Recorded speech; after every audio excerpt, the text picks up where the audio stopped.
Backchannel. It's 9 o'clock on the nose. It's Tuesday morning, March 15, and here we are on the West Coast. This is California calling, and wherever you are, whoever you are, you're welcome to join us and spend a couple of hours as we work our way through the morning papers and take a look at some of the stories making the headlines right around the U.S. We're going to look at the war in China. U.S. warning China, not the war in China. That hasn't happened yet. I'm not predicting anything. The U.S. warning China against helping Russia, but friends and colleagues have also paid tribute to Brent Renaud, who's the U.S. journalist working in Ukraine who was shot dead in the town of Irpin, just outside Kiev. Schumer's Senate shocker, bills are passing. Yes. Who knew? We'll look at those bills. Since 2016, more than 50,000 structures in California have been destroyed by wildfire. That issue of house insurance, especially during these period of increasing natural disasters. And it's Women's History Month, so we're continuing with Catherine Esther Beecher. She was a 19th century teacher and writer who promoted equal access to education for women. So if you want to be in touch, get in touch, talk to us, spend your morning with us, have something to say, then you are welcome to do that. Just wake up your Echo Show if you have one of those. Say the word say, and then your message, and that will come through to me here. You can also message at backchannel.tv. It's like a text chat facility, backchannel.tv. Michael's straight in. Michael in Virginia, welcome to Backchannel. Also, if you have YouTube and you don't have an Echo Show and you want to see what the show looks like, you want to see this face, then YouTube. Search Backchannel, Anthony Davis. Stacey's in as well. She's like, Anthony, you ready for lunch hour? Yes, I am. I could not be more ready for lunch hour. I wish it was my lunch hour. I just had my breakfast, actually. Do you know, I've become rather partial to 2 slices of gluten-free bread. Gluten-free bread is so small, they should call it like gluten-free bites, right?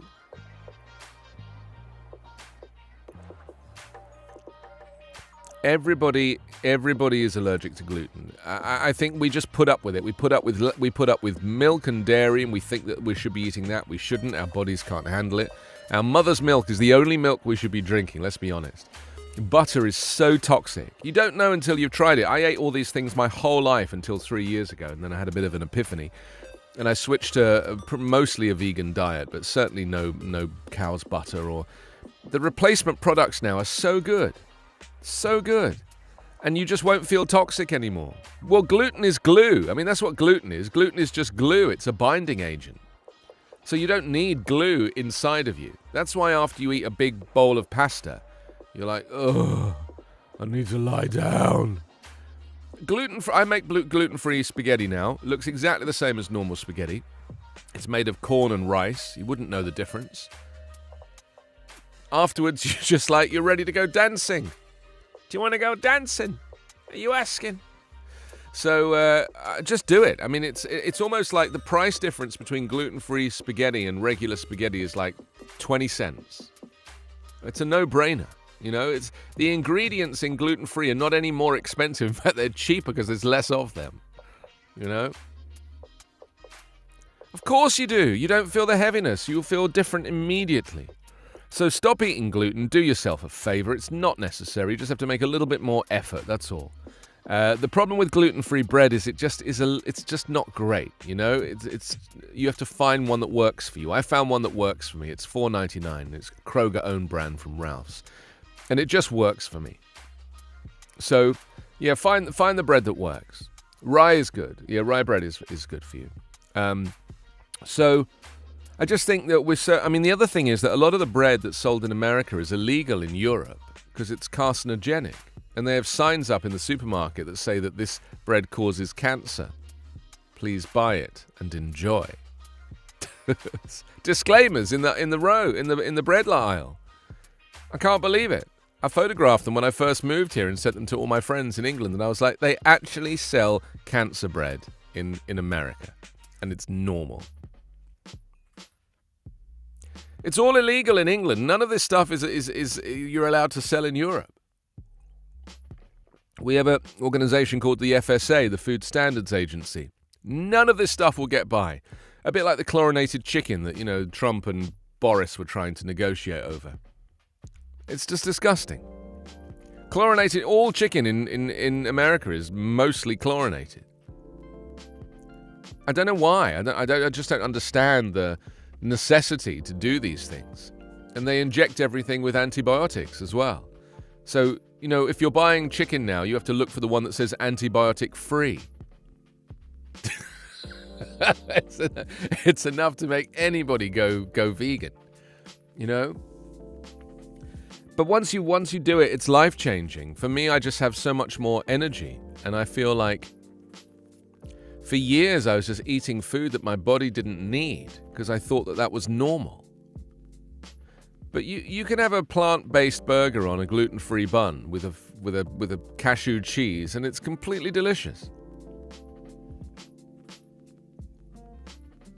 I've been sugar-free a couple of times. It takes a week to kind of extract yourself from the addiction, to kind of wean yourself off of the sugar. It's so hard.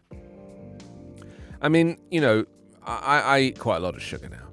I've got to eat something. I've got to have some vices, So, I like chocolate, I get through quite a bit of chocolate.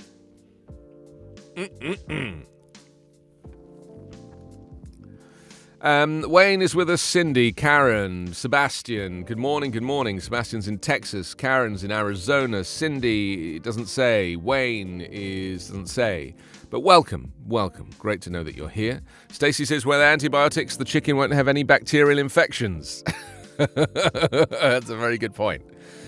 Anthony, you are not the only one who likes chocolate. I absolutely love it. I mean, I can't eat like American Hershey's. I can't eat. The Hershey bar for me just does not connect with me. I grew up with Cadbury's, and so it's a completely different recipe for chocolate. So I can't have Hershey's, but I tell you what I discovered recently. I do like a Terry's chocolate orange. Now, who loves a Terry's chocolate orange? It looks like an orange. It's like in segments, and it's like orange-flavored chocolate. Well, I discovered the other day that they now sell it as a bar. Like a big bar. They used to sell it as a small bar. I used to buy the small bar. They now sell it as a big bar. Oh, it's dreamy, I really think that in moderation, chocolate is completely fine, And I love a Twix. I mean, who doesn't love a Twix?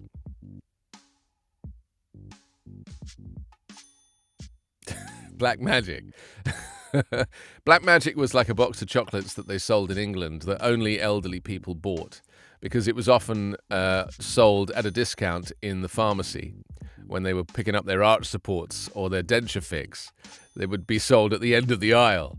Don't forget to get your Black Magic for $4.99.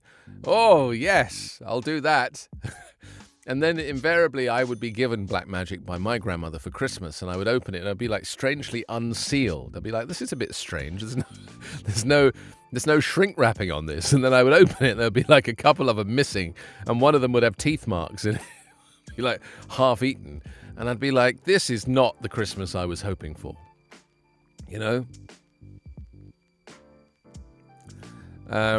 Felicity joined us as well. Hi, Felicity. Welcome. Nice to see you.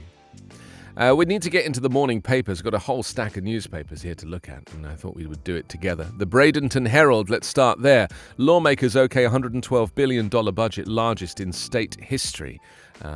This is the Florida House of Representatives gave the Speaker of the House, Chris Sprowls, a standing ovation after he gave his farewell speech and had his official portrait unveiled at the Florida State Capitol on Thursday in Tallahassee.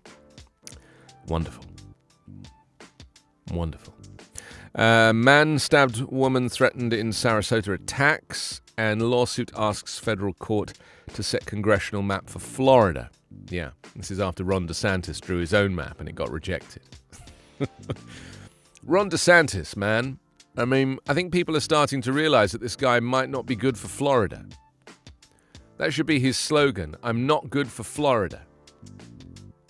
The news press this morning, citrus crop to be smallest in 80 years. The seasonal forecast of Florida's struggling citrus industry got squeezed further on Wednesday. Nice pun, like it, thank you. To a level not seen before the country entered World War II. The U.S. Department of Agriculture reduced the projected orange crop by 5.3% from the February forecast, and the grapefruit crop by 4.9%. The forecast is the latest sign of trouble for an industry that has been on a downward trajectory for nearly 2 decades because of deadly citrus greening disease and pressure from development. The forecast estimated state growers will produce enough oranges to fill 41.2 million 90-pound boxes, the industry's standard measurement. That's down from 43 million. So there's a shortfall of like 2 million boxes. I mean, I don't really know what to say about this other than the fact that we are over-consuming, you know? Like they do this intensive farming to suit our desire to over-consume and waste. I mean, think about how many like oranges just get thrown away, you know? It's just a disgrace. And we take it for granted. We just think it's normal. Oh, that orange went bad, throw it away. I mean, the other thing I find is I buy a lot of fresh vegetables and fruit, and a lot of it is rotten by the time I get it home. Or I couldn't see that, I'll buy a punnet of strawberries, and inside the box is like a load of rotten strawberries. Does that happen to you, Carla, in England? Like, do you find that you buy food and it's rotten, or is that just something exclusive to Los Angeles and Trader Joe's? I think you might be right. I'm sick of it. And it's like, this is the problem. You can't go back. This is why I'm actually better off buying all of my groceries on Amazon, and having it delivered on Amazon Fresh. Because if something is bad or rotten, I just go onto the app and I say it was bad and they just refund me. It's like I'm spending all this money at Trader Joe's for food that I'm not eating. Maybe that's just what I'll do from now on. I wonder if I could do it with like Instacart and then get Trader Joe's. I do like Trader Joe. Trader Joe is owned by Aldi, the German supermarket chain. They've owned it for years.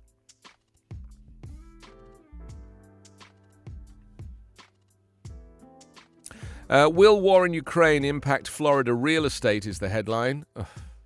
I mean, who cares? Do you know what I mean? I mean, really, who cares? Why is that even a consideration? It says over the past 6 years, Russian buyers of U.S. real estate have preferred the sunny coast of Florida over property in any other state in the nation. Wealthy Russians have reportedly bought so many luxury condo properties in the North Miami city of Sunny Isles Beach that some have termed it Little Moscow. Oh, who really? Who's done that? Some racists, maybe? Just a few handful of racists, or Ron DeSantis, maybe, as he put it on the map. Did he draw a boundary line around Little Moscow and say, I want to include this section in my section?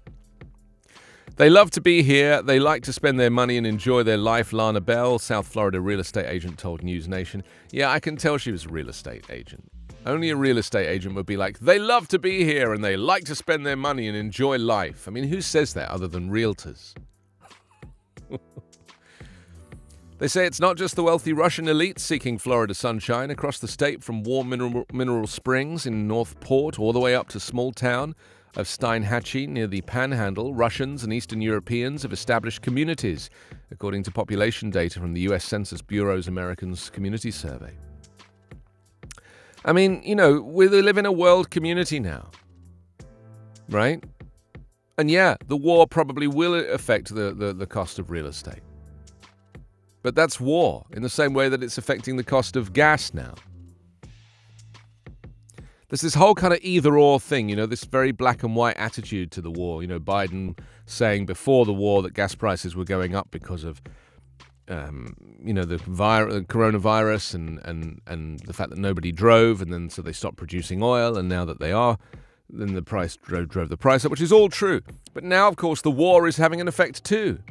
And people go, oh, well, you said this before, and now you're saying that. And it's like, yeah, because it's called commodities. It's volatile. It changes all the time, you idiot. Yes.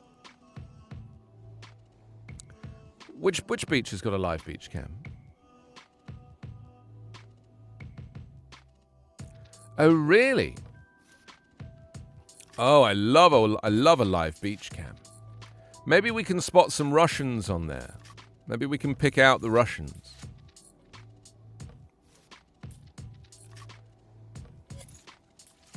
Where have you sent it to me on? Oh, Restream. Oh, yes, look at that. There it is. Look, look at the beautiful weather. What beautiful weather. It just went white. The live beach cam. Oh, it's coming back. There it is. Can you see any Russians living in those condos? What a lovely view. I mean, it just looks like, it looks $1 million, doesn't it?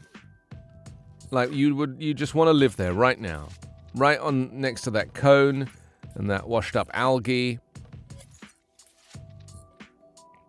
I mean, I've never ever understood the appeal of a high-rise condo on a beach. You know, if you're going to live on a beach, you want to live on an undeveloped beach in a hut. You know? That's what you want to do. You want to be like so connected with it that you're just like in a hut, you know? This is a piece of lunch on me. Yeah, a little piece of food, a little piece of my gluten-free bread on my shirt. Could have told me about that. Thank you very much. Never understood the pleasure of that. Satan's with us. Good morning. Lovely name. Paper, Ultimate, Jane, Victor, Felicity, Sebastian, Karen, Cindy, Wayne, Michael. Wonderful.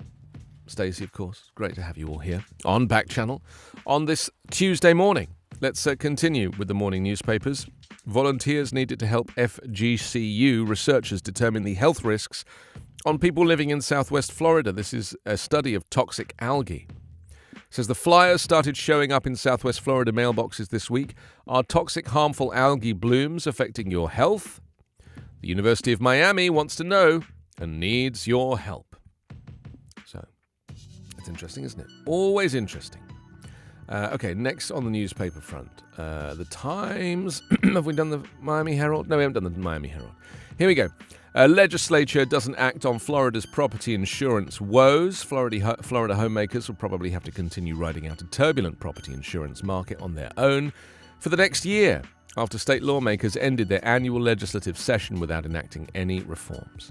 100 migrants come ashore at Keys Homes. This is a large group from Haiti gathering in front of an oceanfront home in Summerland Key on Monday. They arrived on a sailboat that morning off the Key, about 20 miles from Key West. It's unclear whether the boat came directly from Haiti, which is in the throes of deepening political, economic, humanitarian, and gang crisis. But authorities believe the recent landings point to a new coastal route for human smugglers. Well, either way, you've made it to free America, the land of the free.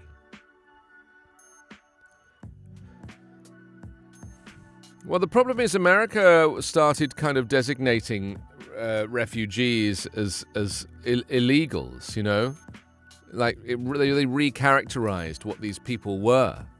And it meant that if you were seeking asylum, because an asylum seeker obviously is entitled to seek asylum freely, but they were mischaracterizing them. So it meant that these people suddenly had to think again about how they were presenting themselves.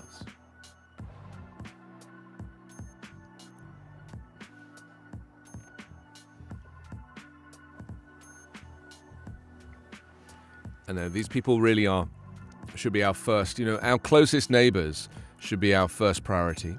And in the case of the Haitians, it's a no-brainer, The Haitians are amazing people as well. Like, give them what they need, They literally come with nothing. They come with nothing. They don't even have the clothes on their back. They literally show up in their underwear. Potent and often disguised what to know about fentanyl causing overdoses in South Florida. In less than a week, fentanyl has been linked to at least 10 overdoses, a sudden scary spike in victims of a synthetic drug that can be up to 50 times more powerful than heroin, and is far and away the state's deadliest opioid. Yeah, you never hear Ron DeSantis talking about this. Just ignores this. Also, Russian entrepreneur is latest charge in campaign finance plot. This is Andrei Muraviev. He was accused of providing $1 million to Rudy Giuliani associates to finance political candidates in hopes of obtaining marijuana licenses. Man. I mean, they're all criminals, all of them, these people. Giuliani and obviously the whole Trump crime family, but, anybody that was associated with that campaign I mean, all of them, literally everybody now is associated with that campaign has either been charged, is serving time in prison, or is waiting for sentencing. It's like not a single solitary person involved in that campaign is not associated with criminality in some way. Giuliani's like a mob boss. And a photograph of a bobcat. What?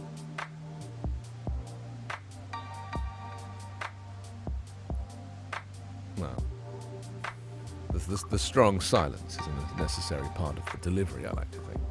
I presumed you were controlling these things, you know. Brave bobcat attacks 120-pound python and eats its eggs, trail camera shows. This is interesting. This is researchers in the Florida Everglades captured photos of a bobcat fighting an invasive Burmese python, eating its eggs and destroying its nest.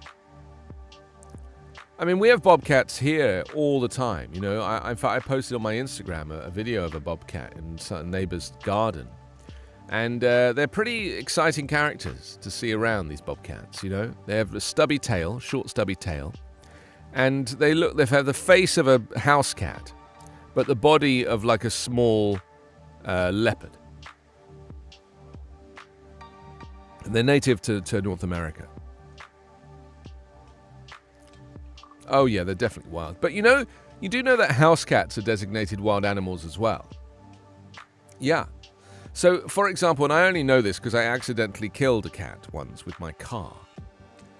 And it ran under the car as I was driving quite slowly. It ran under the car. And I was so destroyed and distraught by this because I have a cat, you know. It wasn't my cat. It actually belonged to the church. It was the church's cat.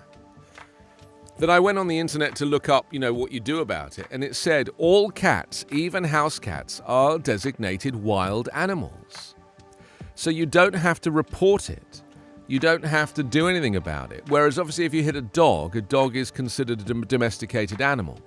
So a dog you would have to like follow up with. But a cat, no, it's a wild animal. It's like running over a pigeon or something.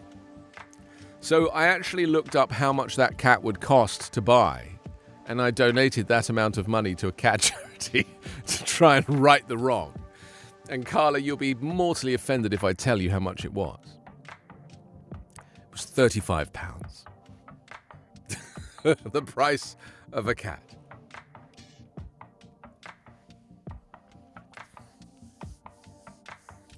Yeah, this snake is pretty terrifying. If you're interested, it's on the front of the Miami Herald this morning. It's the most terrifying. It actually looks like a scene out of the Jungle Book when they made a live-action version, you know? Forrest has joined us. Satan, Paper, Ultimate, Jane, Victor. Oh, Victor. Okay, let's move on with the newspapers now. Let's go to the Times Union. And they lead with ammonia gas leaks from old Tobin's plant. Well, I bet that smells nice. Ammonia might be the most disgusting thing. You know, my greatest memory of ammonia is actually from having a cat. And when you clean out the litter tray, you get this very strong smell of ammonia. It's basically the pee-pee, like sitting there for a couple of days. It's so disgusting. It was my least favorite part of being a cat owner, was having to do that whole litter tray thing.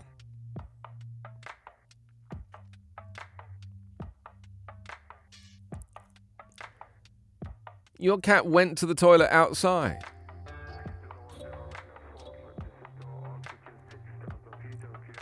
Can I suggest that maybe the reason, Carlo, your cat went out to pee is because you didn't have a litter tray? It was like, where am I supposed to go to the toilet? It sees an open window. It's like, I'm just going to have to go and find a drain. I mean, this is ridiculous. Who are these people?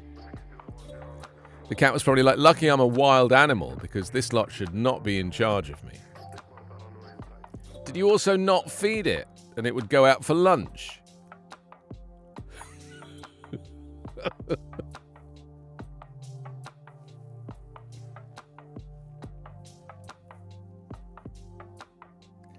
The Flintstones went out at night and came back in the morning. I think that's Hookers you're thinking of.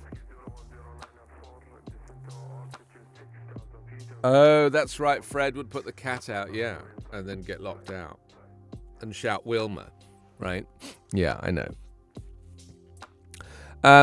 Okay, so that's an ammonia gas leak. I won't talk too much about that because it's not that interesting. But Dems push gas tax pause. State Senate Democrats propose its suspension to ease prices at the pump. A path towards the temporary suspension at the state's gas tax. Is emerging. The state's legislature as budget negotiations intensify in a year when the state is flush with cash. But many New Yorkers are enduring crushing inflation and fuel costs hitting record highs. Also, state plans shad return to Hudson. Shad fisheries collapsed in the 1990s, leading to a ban in the harvesting delicacy in 2010. It's very interesting, actually. This is talking about, it's like a shanty town. The Hudson River was flush with shad. In the 1970s, Bauer and his father kept a fishing shack in Shantytown, a collection of huts banged together from scrap metal and disused beams that had illicitly squatted on city land down by the Hudson River since at least the late 1800s. So they're going to restore the shad habitat. So many interesting places and parts of New York State, you know. And then to Ukraine, as negotiators talk, attacks continue. It says Russia and Ukraine kept a fragile diplomatic path open with a new round of talks on Monday, even as Moscow's forces pounded away at Kiev and other cities across the country. In a punishing bombardment of the Red Cross, that the Red Cross said had created nothing short of a nightmare for civilians. And this is a convoy of 160 civilians left the encircled port city of Mariupol along a designated humanitarian route, the city council reported, in a rare glimmer of hope. A week and a half into the lethal siege that has pulverized homes and other buildings and left people desperate for food, water, heat, and medicine. The latest negotiations via video conference were the fourth round involving higher-level officials from the two countries, and the first in a week. The talks ended without a breakthrough after several hours, with an aide to Ukrainian President Volodymyr Zelensky saying negotiations took a technical pause. I mean, my view is that if Russia is winning, and I think Russia look like they are winning, as in they're taking most of the country. You know, they've struggled to take the capital, but there's a lot of positive, movement in terms of the Russian occupation of Ukraine. I cannot see why they would negotiate at this point. You know, you only negotiate if you're losing.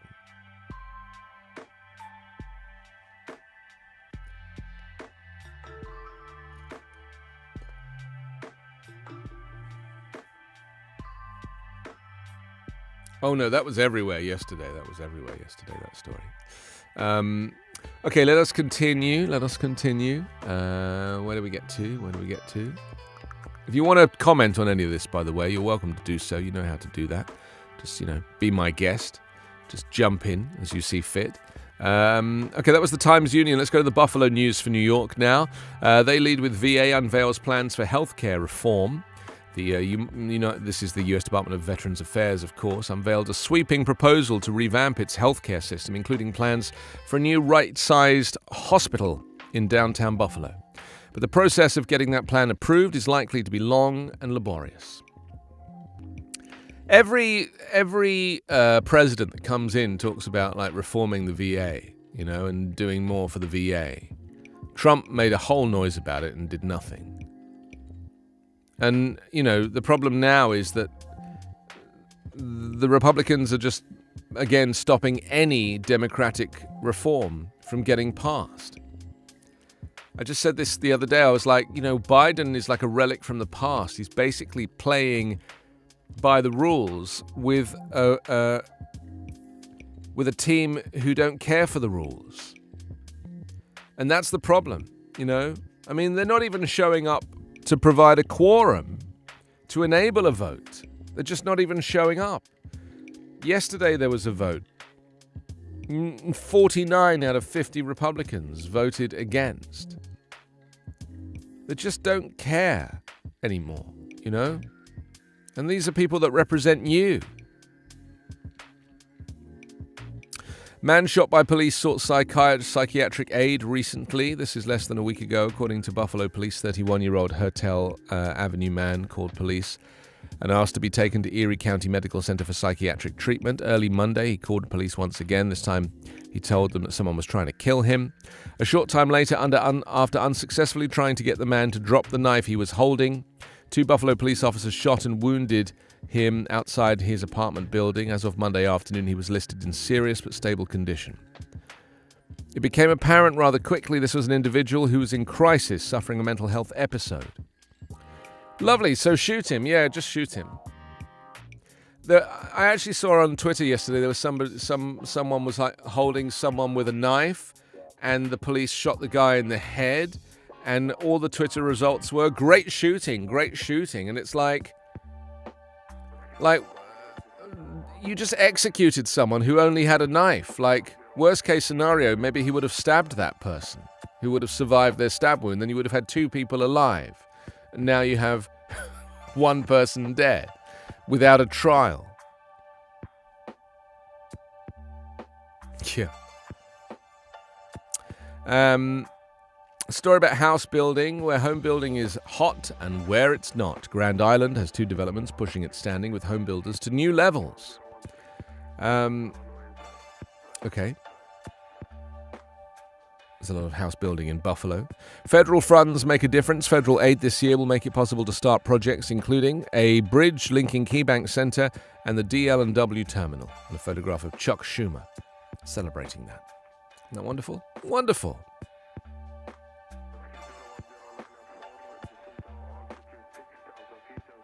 Is that on the Buffalo News? No. Oh, here, yes, sorry. For refugees, it depends on where you're coming from. This is on the day war broke out in Ukraine. A 22-year-old refugee from Sudan was lying on the frozen forest floor at the gateway to Poland trying to stay alive. Drones sent by the Polish Border Patrol were looking for him, so were helicopters. It was night with sub-zero temperatures and snow everywhere. Al-Bagir, a pre-med student, and a small band of African refugees were trying to sneak into Poland, down to the last few shriveled dates in their pockets. We were losing hope, he said. That same night in a small town near Odessa, Katia Maslova, who's 21, grabbed a suitcase and a tablet, which she used for her animation work, jumped with her family into, see page 5. Yeah.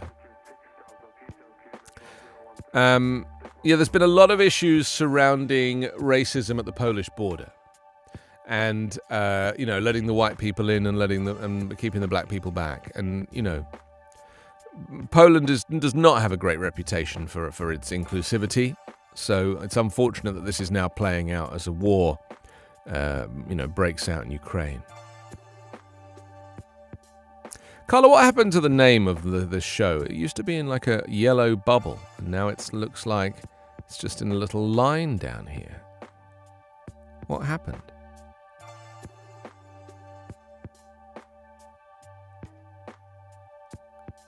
Doesn't look as good, does it? What a shame. I really liked the way it looked down here. I feel like I've been demoted to just like a white block, whereas before I was a yellow bubble. I miss that yellow bubble. Okay, let's continue on with the old news front here. Let's go to the New York Times now. I know. Despite talks, attacks broaden and devastation mounts. The war in Ukraine is far from over. And a consensus is forming in Chinese policy circles that one country stands to emerge victorious from the turmoil: China. After a confused initial response to Russia's invasion, China has laid the building blocks of a strategy to shield itself from the worst economic and diplomatic consequences it could face, and to benefit from geopolitical shifts once the smoke clears. China's leader Xi Jinping has avoided criticizing President Vladimir Putin of Russia, but he has also tried to distance China from the carnage. His government has denounced the international sanctions imposed on Russia, but so far at least he has hinted that Chinese companies may comply with them to protect China's economic interests around the world.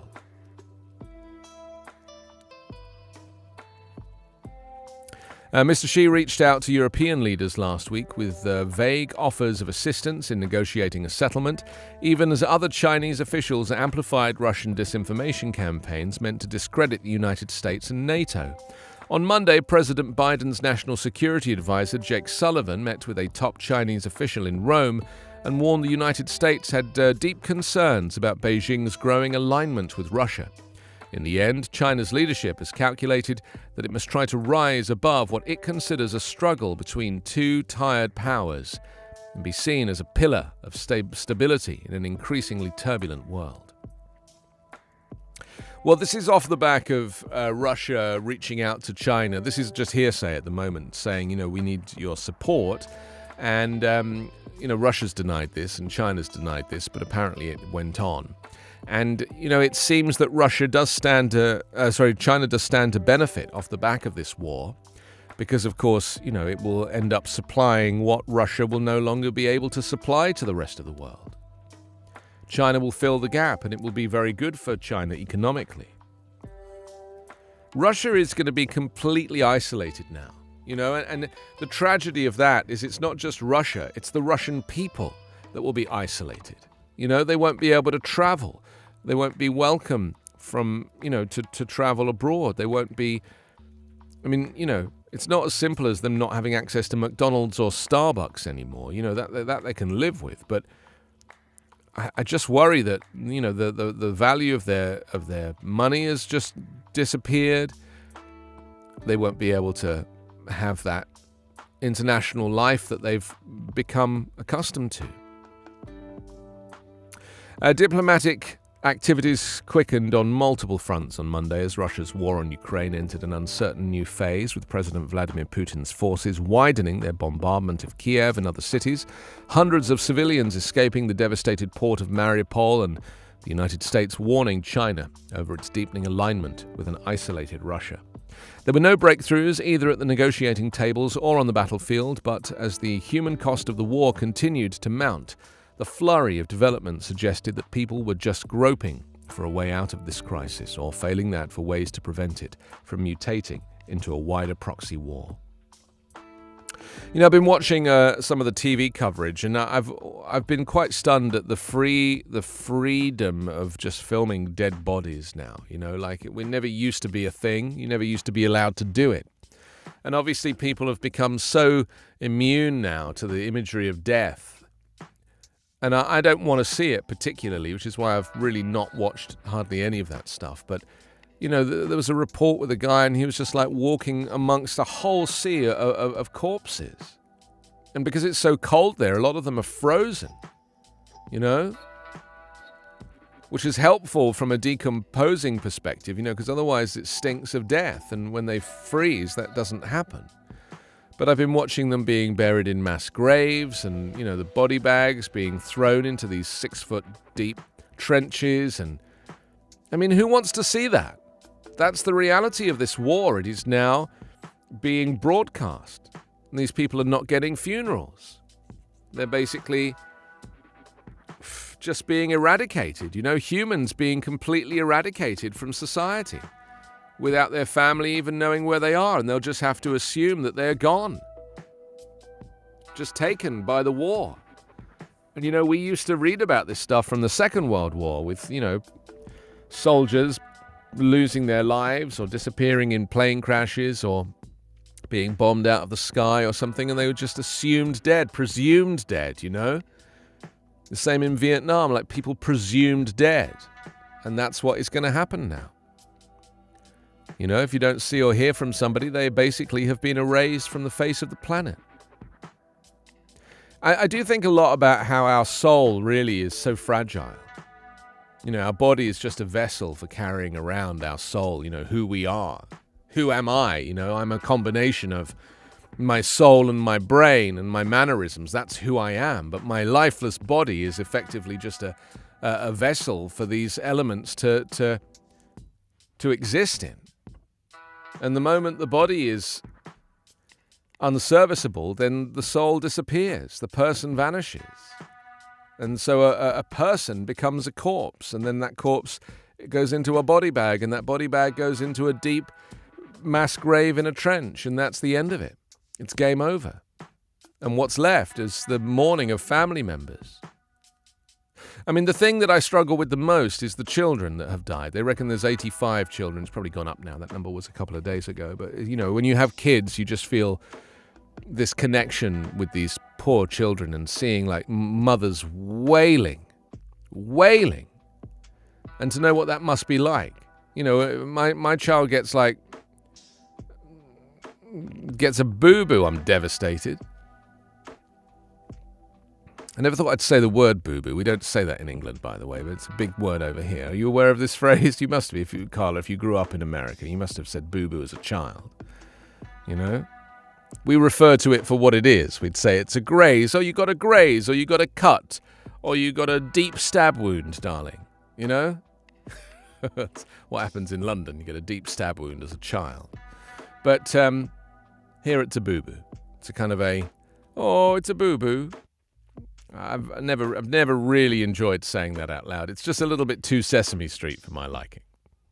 In fact, I think I might have bought a book saying Elmo got a boo-boo. I bought for my daughter. She doesn't like it. She's currently reading Ibsen. Okay, what else do we have here on the front of the New York Times? Document reveals January 6th plan to storm other D.C. buildings. Oh, you're joking, aren't you?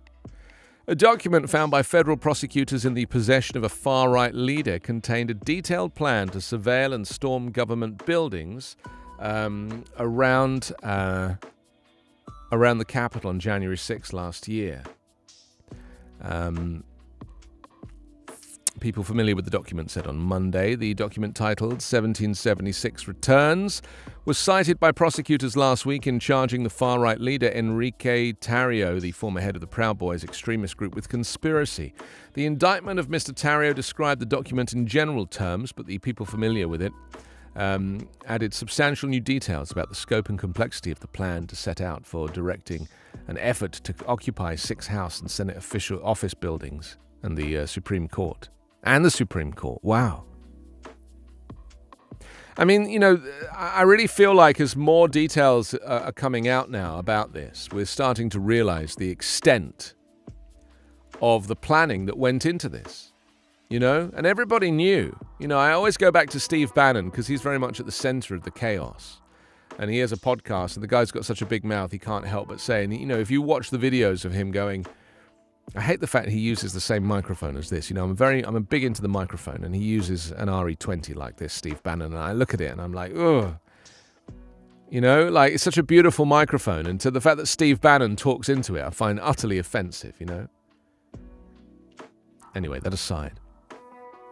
I just feel like Steve Bannon gave so much away, Roger Stone did as well when he was interviewed on InfoWars. These people go on these far-right channels and networks and podcasts, and they say stuff that they wouldn't say anywhere else, and they forget because they have such huge egos. They're all narcissists, and so they end up saying stuff that they think is exclusive to their audience.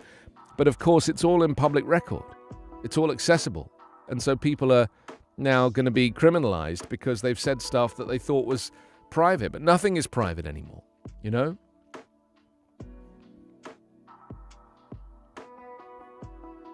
Davis has joined us. Hello. Tracy said, how do you think I felt when my twin Aunt Tracy got hurt? You may have to elaborate on that so I can get in with you. Trenton is now chatting with Stacey on our chat facility, which is good. Angie's joined us. Johnny is with us as well. Laurie has come in and gone out again the same way. Heidi, hello. Forrest, welcome to everybody. Sammy just showed up from Florida. Hi, Sammy. Welcome.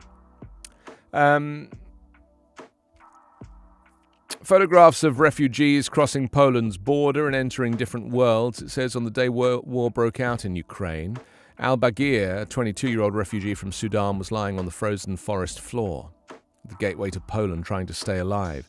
Drones sent by the Polish border patrol were looking for him. So were helicopters. It was night with sub-zero temperatures and snow everywhere. Al-Bagir, a pre-med student and a small band of African refugees were trying to sneak into Poland down the last few shriveled dates in their pockets. This is the story from the other newspaper, by the way, which has got a bit more detail here. They were losing hope that same night in a small town near Odessa, and Katya Masalova, who's 21, grabbed a suitcase and her tablet, which she used for her animation work, and jumped with her family into a burgundy Toyota RAV4. They rushed off in a 4-car convoy with 8 adults and 5 children, part of the frantic exodus of people trying to escape war-torn Ukraine. At that point, she said, we didn't know where we were going. And over the next 2 weeks, what would happen to those 2 refugees crossing into the same country at the same time, both about the same age, could not stand in starker contrast.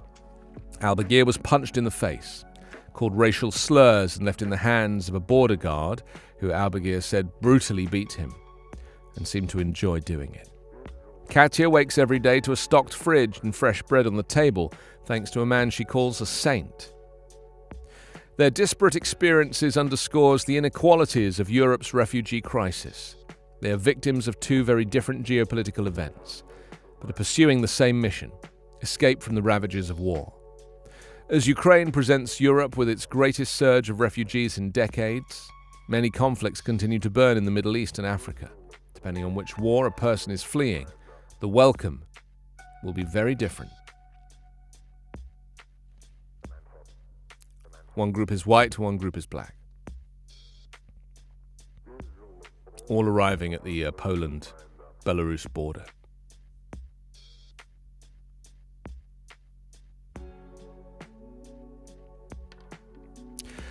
Papa John's.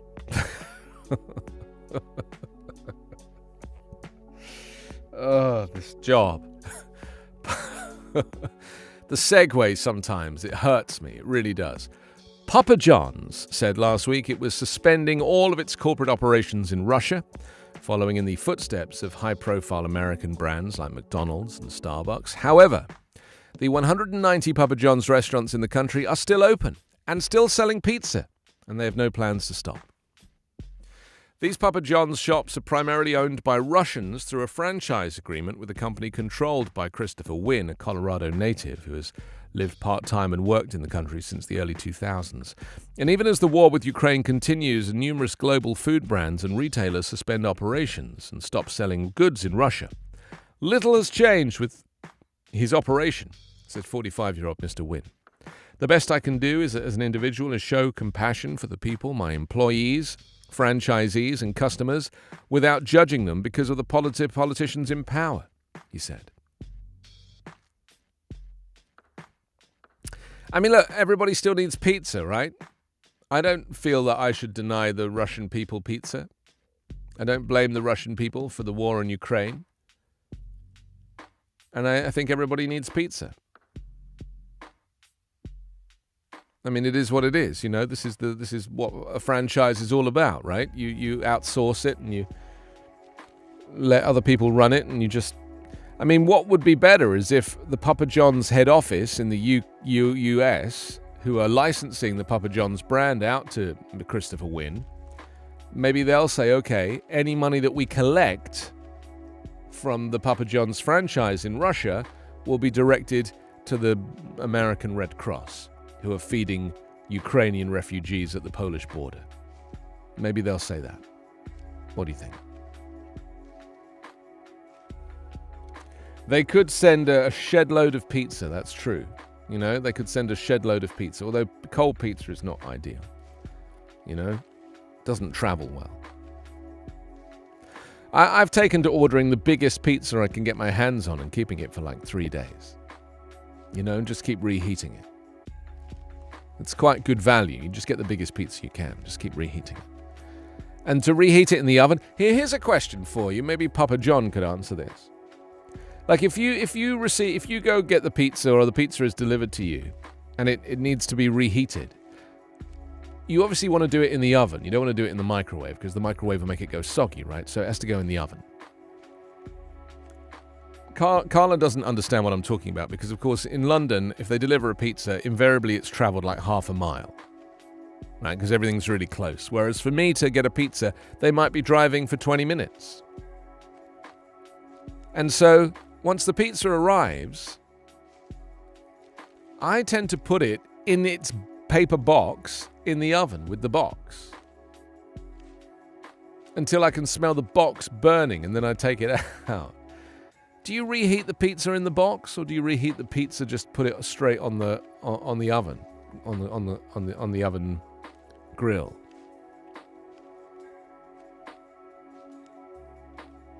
Yeah, preheat the oven, put it, take it out the box.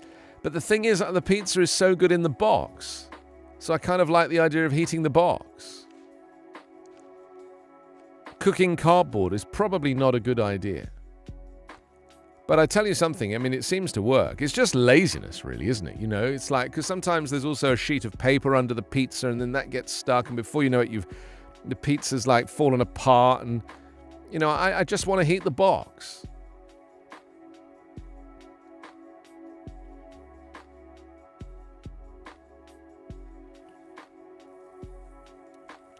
It's never warm. I have never received a hot pizza.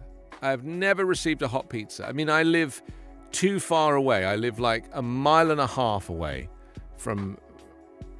I know they have these kind of heat boxes, I know, but there's something weird about delivery here in Los Angeles. It's very rarely hot.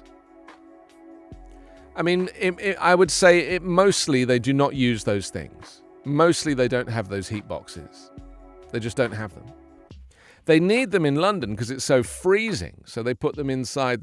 But because it's a warm climate here, they don't bother. I don't think I've ever seen pizza people take it out of a kind of warming device here. They just shove it on the shelf, on the back shelf of the car, and watch it slide around. Stacey says that's not the right way to do it. Grace has joined us. Hello, Grace. Welcome. Emmett is here as well. And Sanjay, first time on the show from Texas. Sanjay, welcome. You're very welcome. Xander is here as well. Thank you for spending your morning with us here on Backchannel. Okay, let's move on with the newspapers because there's so many to get through. We're going to go to the Abilene Reporter News in Texas now. They lead with Russia keeps up attacks. Russia and Ukraine kept a fragile diplomatic path open with a new round of talks on Monday, even as Moscow's forces pounded away at Kiev and other cities across the country in a punishing bombardment that the Red Cross had said created nothing short of a nightmare for civilians. Meanwhile, a convoy of 160 civilian cars left the encircled city port of Mariupol along a designated humanitarian route. The city council reported in a rare glimmer of hope, a week and a half into the lethal siege that has pulverized homes and other buildings and left people desperate for food, water, heat, and medicine. When will COVID-19 be over is another headline. How Texas doctors, scientists predicts the future of pandemics. I'll be honest, I think it's going to spike again here. I think in maybe 3 or 4 weeks, because Europe is seeing a spike at the moment, France especially, and the US is normally like 3 to 4 weeks behind Europe, and then something kicks off here as well.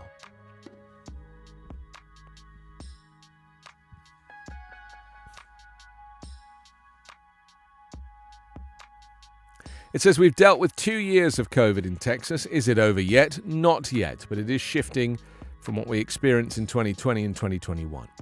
Toby Hatton, a trauma nurse with Ascension Seton, who did his master's thesis in pandemics and pandemic response, says pandemics usually last between 3 and 5 years. All it takes is one mutation the right way or one mutation the wrong way to change the trajectory of this disease. Dr. Amy Siegel, who ran some of the clinical testing for coronavirus vaccines and treatments at Austin Regional's clinic's clinical branch, said that in a year from now we'll be in an endemic mode. But it's not ever going to go away. I'm optimistic that we might be nearing the end of the pandemic where COVID-19 is more like an endemic, Siegel said. The difference between pandemic and endemic is that in a pandemic there is an active fighting of an illness all the time, and that the illness is winning, and the endemic is like the flu, in which we have seasonal spurts, but it doesn't control us. We have to change our mindset and say this is what we'll be living with. We have to get the vaccine to make life as normal as we can. That's according to Mina Iyer, who's Chief Medical Officer at Dell Children's Medical Center. Well, yes, of course, unless you're living in Florida, where Ron DeSantis has basically banned people getting the vaccine, kids over 5. Ridiculous. A photograph of the DoubleTree by Hilton Convention Center Hotel in its early stages of construction. Mayor recaps the past year and looks forward to 2022. That's nice. They're building a whole bunch of things in Texas. Juice World has joined us. What a wonderful thing. Jamie in California, welcome as well. Lovely. Stacey says if you come on down to Texas, you'll receive a nice hot pizza. Well, hope springs eternal. Stacey. Let's head to Austin, Texas now, to the Austin American-Statesman. UT professor awarded $3 million in bias suit. Jury sides with woman who was denied tenure. Hands-on tech at South by Southwest. This is Takuma Iswana of Tokyo. He's the CEO of Shift All.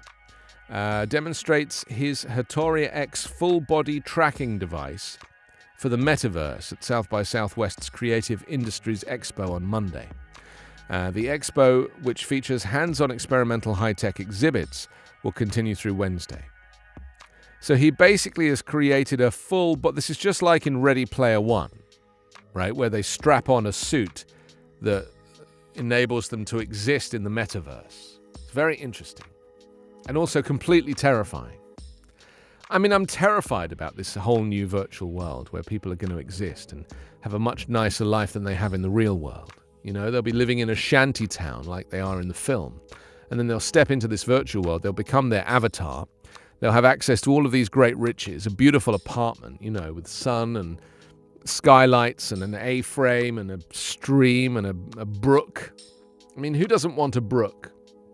And of course, a central island unit, which is plumbed for water and electricity, which, as we know, is the true sign of success in your kitchen.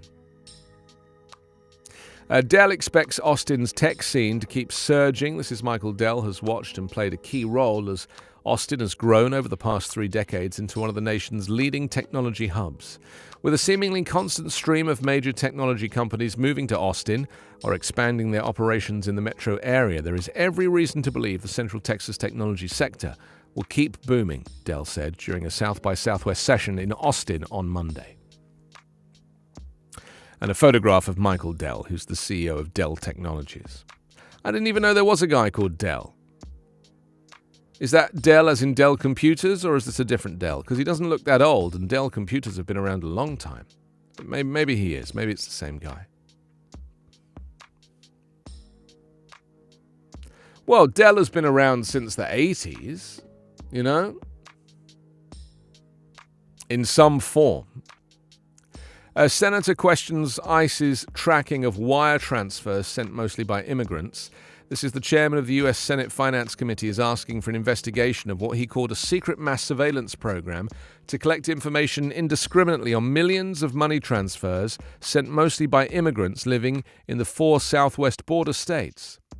But Arizona officials, who led efforts to begin scrubbing money transfer data more than a decade ago, said this is a valuable tool to combat human smuggling and money laundering along the U.S.-Mexico border. Okay.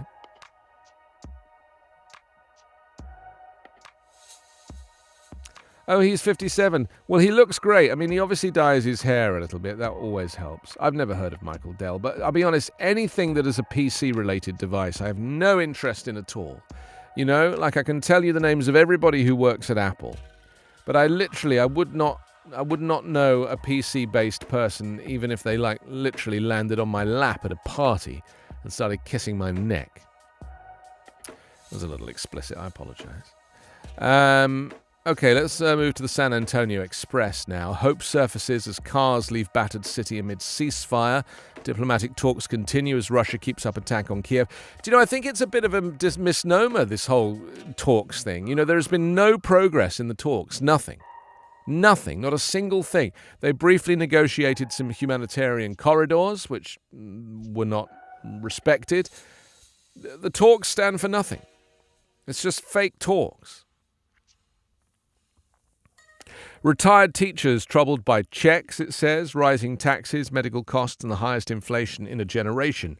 are squeezing retired Texas educators who live on their monthly pension checks, underscoring their calls for a cost of living increase. The payments from the state to those retirees have not grown since 2004. I mean, teachers are paid the least, right? They're paid the least in the US. And they're being asked to live on... What's he getting? $2,000 a month.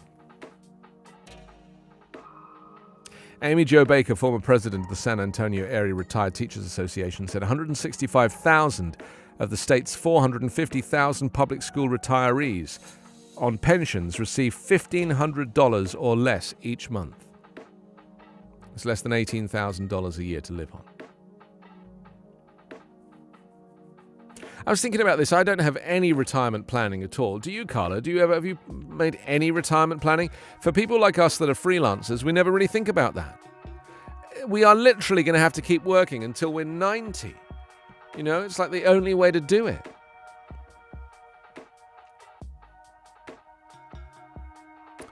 Okay. Let's rely on your mum winning the lottery. I think that's going to be the answer to all of our problems, you know, as long as she dibs me in as well.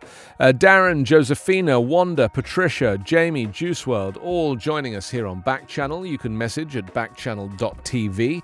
You can also send a text, not a text, sorry. You can do a voice, activated message via your Echo Show. Just wake it up, say the word "say" and then your message.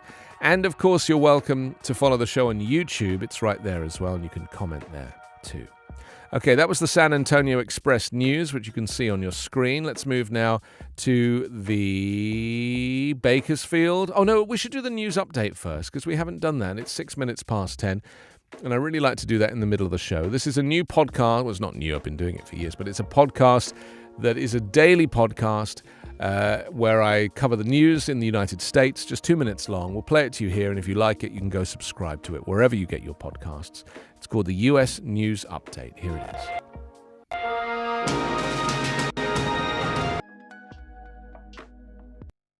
It's Tuesday, March 15.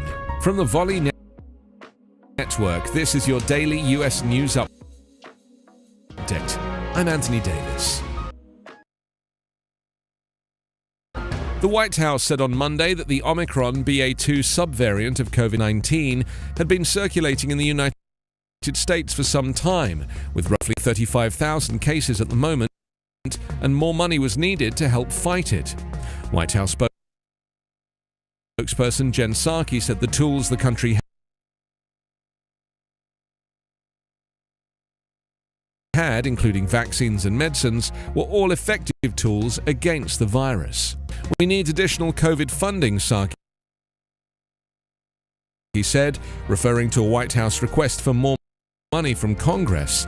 Some programs, if we don't get funding, could abruptly end or need to be, and that could impact how we are able to respond to any variant. One of the biggest Democratic Party fundraising groups on Monday said it filed a complaint with the Federal Election Commission accusing Donald Trump of breaking campaign finance law by spending political donations on a 2024 US presidential bid he has yet to formally launch.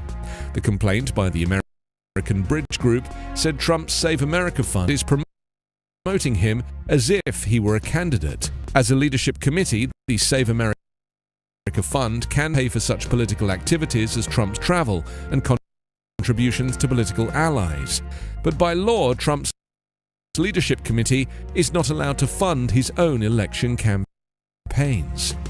Trump launched his Save America Fund days after losing the presidential election to Democrat Joe Biden. Meanwhile, a convoy of trucks attempting to bring a weeks-long cross-country protest against COVID-19 mandates into Washington, D.C. on Monday was blocked by police on numerous bridges, highway exits and city streets, preventing many of the vehicles from entering the heart of the nation's capital.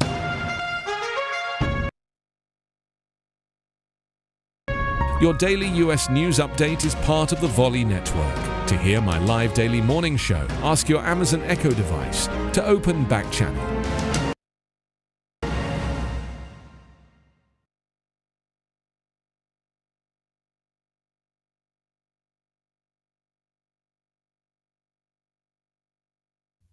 There it is.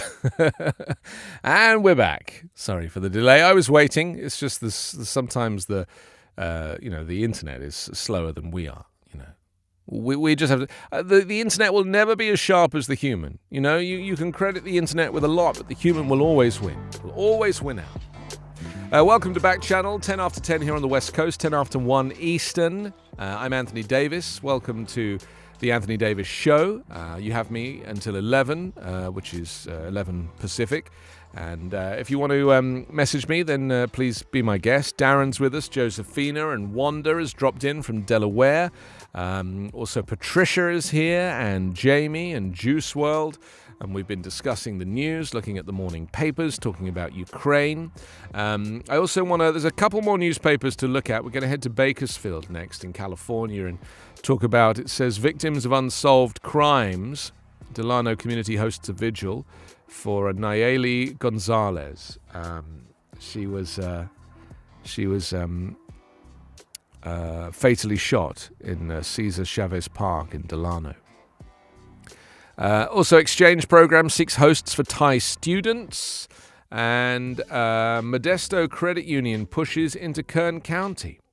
So there we go. That's the Bakersfield Californian. The Gazette for Colorado this morning leads with how to prosecute when fentanyl kills. Prosecutors look to federal distribution law as a model for combating the deadly drug. And El Paso County leads state in reporting. This is a pattern firmly entrenched for years. El Paso County receiving more calls of suspected child abuse and neglect to the state hotline, referrals for case review and full-blown investigations than any other locale in Colorado continued during the pandemic, according to recently released statistics for 2021. And a graphic images of a woman being evacuated from a maternity hospital on the 9th of March, you may remember.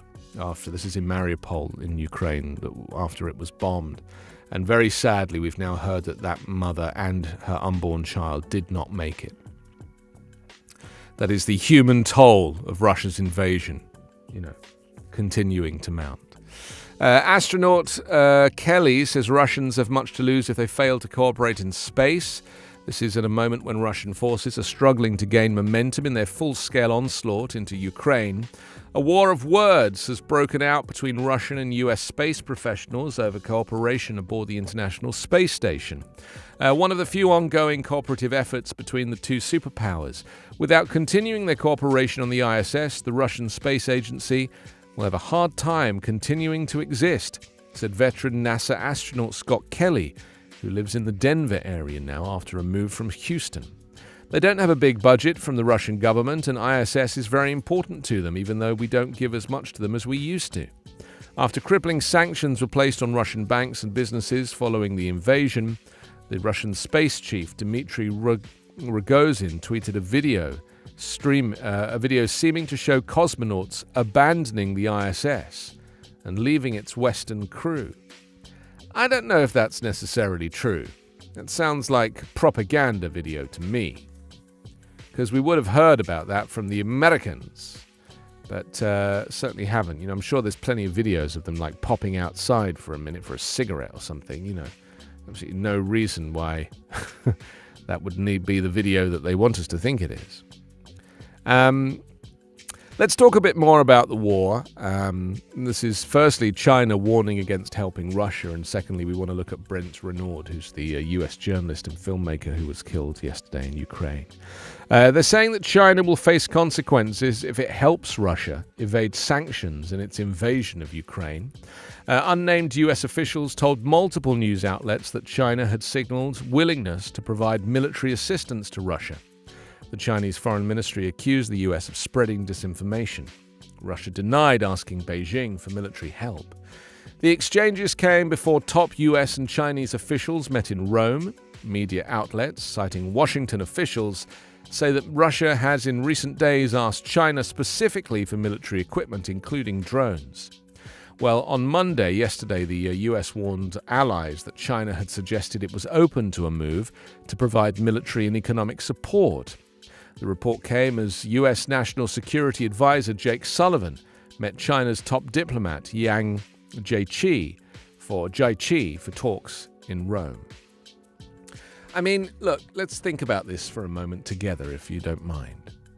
The three big superpowers are, of course, America, Russia, China.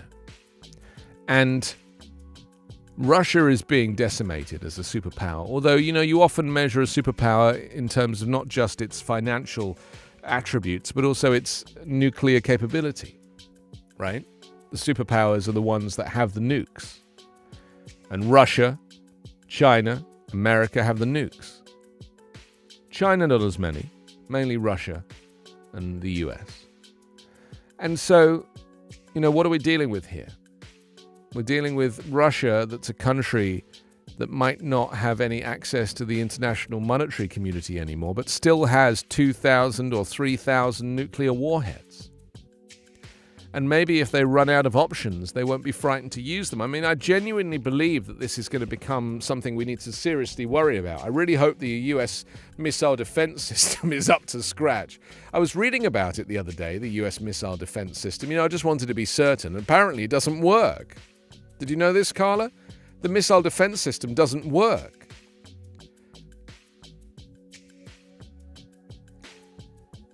I know. It's like a faulty system. They've tested it and it kind of keeps failing. I'm hoping they're sending somebody like Hans Zarkov or some one of these like engineers up there to sort it out right now, because I genuinely worry that we're living in a time where we might need these things. I just don't trust. I just don't trust Putin. I mean, does anybody trust Putin? Does Putin trust Putin?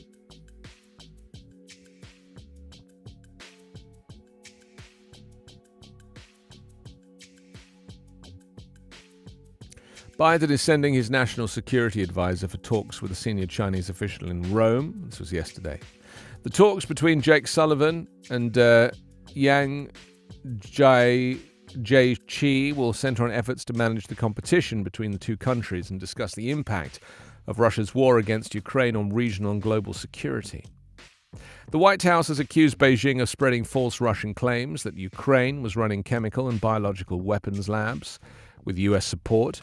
U.S. officials said China was attempting to provide cover for a potential biological or chemical weapons attack on Ukrainians by the Russian military. I mean, this all stinks of the whole kind of Wuhan lab theory, doesn't it?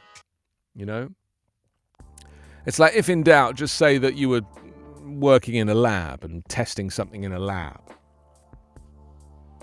That's my fear with all of this.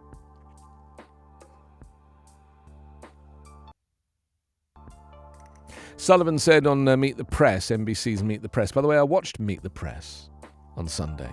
It really is quite terrible. This is supposed to be like a flagship NBC show, hosted by Chuck Todd. It was a mess. It was awkward. The questioning was labored. He was pushing Jake Sullivan to get answers about strategy. How are you going to get the aid to the Ukrainian people without it falling into Russian hands? And it's I'm not telling you that. Why are you asking me questions that are obviously going to get an answer where I'm not telling you? I'm going to go on national television and explain how they're doing it. This is strategic. I sometimes worry that the likes of, NBC and it's just not good enough. They're letting us down. They've had these journalists who they overpay and they just take their jobs for granted now. I was thinking about Wolf Blitzer yesterday. He was a big star of CNN. Wolf Blitzer in the Situation Room. He doesn't ever express anything of interest. Everything he says is read. Doesn't have a view, or doesn't have not that I want his opinion, but I just want to feel that he is really stuck into these questions. And he just looks like a presenter. He just doesn't seem to engage with the subject.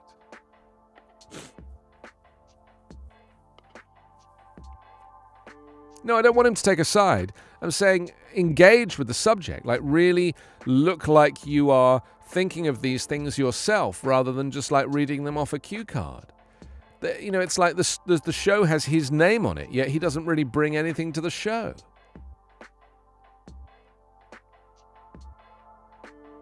Well, I'm only saying that because I feel like I want people to have access to the very best information. I think it's very important that we are exposed to really good quality journalism and the most factual information. And I've watched these shows in the last few days, and I just don't learn anything. You know, on CNN, they put 30 people on the screen at once to have a debate, and they all get to do like half a sentence each.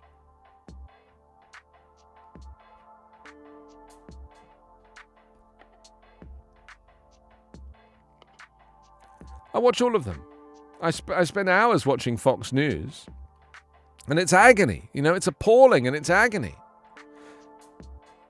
You know what I watched yesterday for an hour or so? I found a live stream of Los Angeles International Airport arrivals. Someone was filming LAX, and I just watched the planes land. It was lovely. And it was a lot better. You know, we had one in Heathrow Airport recently, the planes TV people who've been covering Heathrow for years. And they're very good fun. You know, they're lovely guys, and they've got a great setup. But the quality of this in Los Angeles, I guess because it was bright, and the 4K videos that they were using and the tripod that they had meant that they were able to really film close-up of the airplanes landing. And it was just a beautiful live stream. Like, the quality was like really the best I've seen. And I was like, wow, this is beautiful. My friend Eric came over, and he was like, I was like, can you tell what the planes are? And he was like, yeah, I can tell the difference between a Boeing and an Airbus. And I was like, great, let's go, let's play. He got every single one wrong. Like I'm like king of planes, right? I can tell you what plane it is from behind, from a distance. I just like it's my hobby, right? Eric got every single one wrong. He was like, that's an Airbus. I was like, no, it's not. Come on, Eric. Pull your finger out.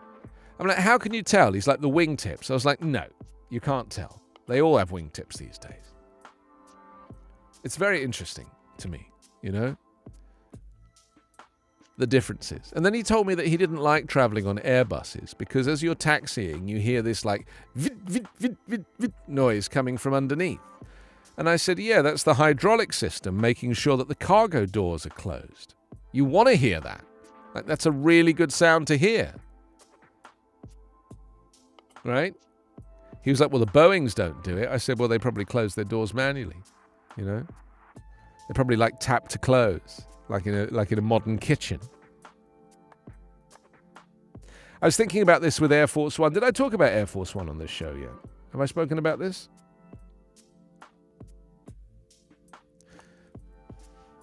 We need to do an airplane episode. Let me just talk about Air Force One for a second. So the current, Air Force One, they have two of them, right? They have to have a spare. So they have two identical 747s. The one is a spare. And they keep it upkeep all the time. And they switch them out. You know, they fly both of them.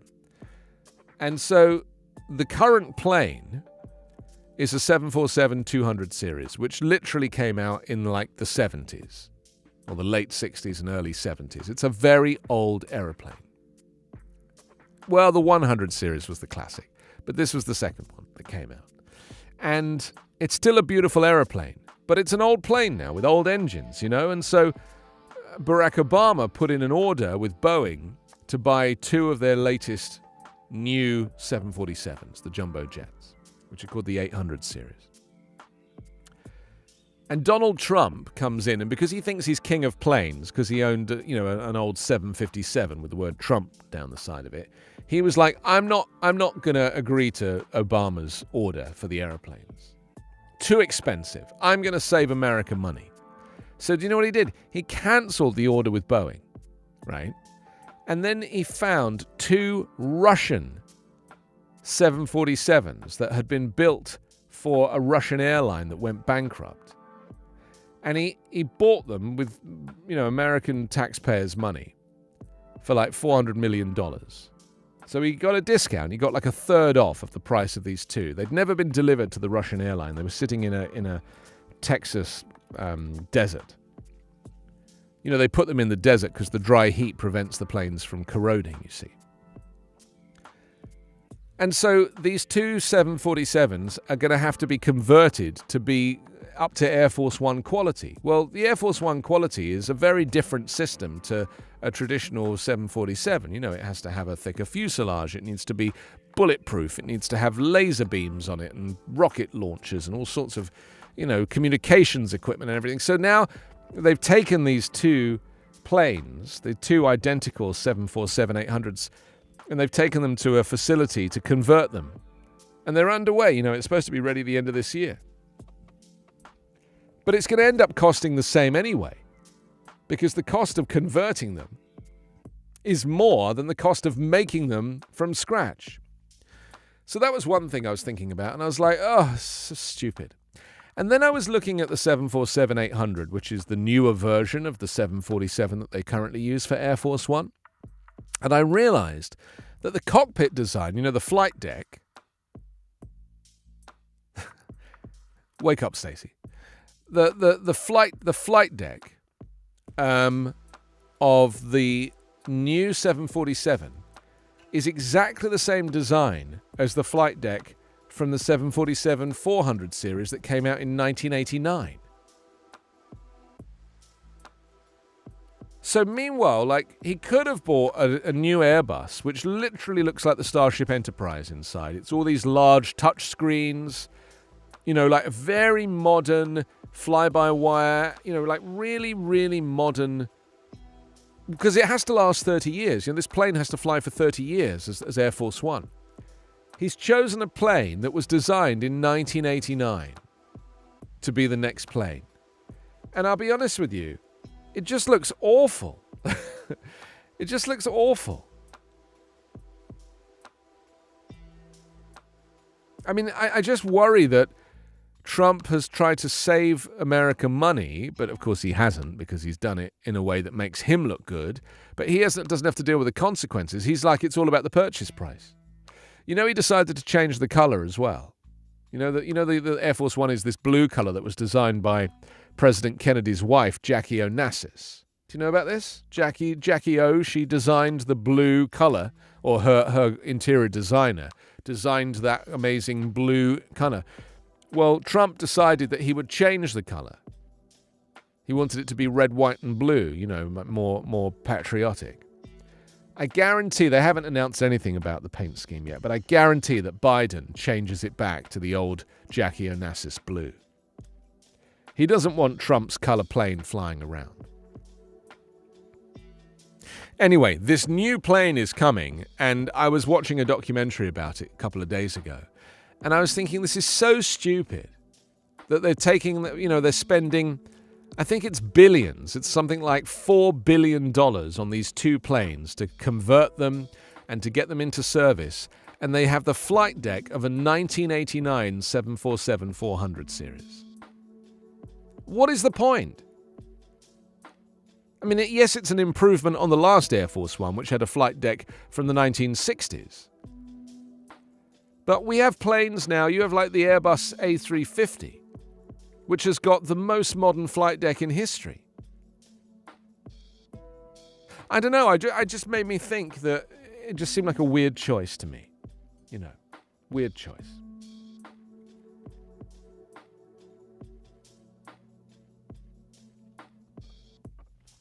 Matt has joined us. Good morning, Matt. Juice World, Darren, Josephina, Wanda, Patricia, Jamie, Juice World, Grace, Emmett, Sanjay, Zander, Sammy, Davis, and Davis. Bring on the Davises, I say. We're going to chat to your pal Hal in about 15 minutes' time. He's on next, and he's going to be our man, and we'll find out what's happening with him. Let's move on a little bit now. And I want to talk about Brent Renaud, the U.S. journalist working in Ukraine, who was sadly shot dead in the town of Irpin outside of Kiev. He was 50 years old. He was a filmmaker and journalist working in the region for Time magazine. Well, Kiev's police chief, Andriy Nebitov, said that he'd been targeted by Russian soldiers. 2 other journalists were injured and taken to hospital. It's the first reported death of a foreign journalist covering the war in Ukraine. One of the injured journalists, Juan Arredondo, told an Italian reporter he'd been with Renaud when they came under fire. He said, "We were across one of the first bridges in Irpin. We were going to film other refugees leaving, and we got into a car," he said, in a video that he published on Twitter. I mean, the tragedy of this is that, I personally try not to separate out, because to me the value of the life of Brent Renaud is no different to any of these unknown Ukrainians who are losing their lives at a rate of knots, But my greatest worry is that, more and more people who don't need to be there are going to effectively be killed. put themselves on the line for their craft, for the truth. He's 51 years of age. He was hit in the neck and died after coming under Russian fire while working on Sunday. A reporter for PBS NewsHour, Jane Ferguson, who was nearby, said just left roadside spot near Irpin where body of American journalist Brent Renaud lay under a blanket. Ukrainian medics could do nothing to help him by that stage. Outraged Ukrainian police officer said, "Tell America, tell the world what they did to a journalist."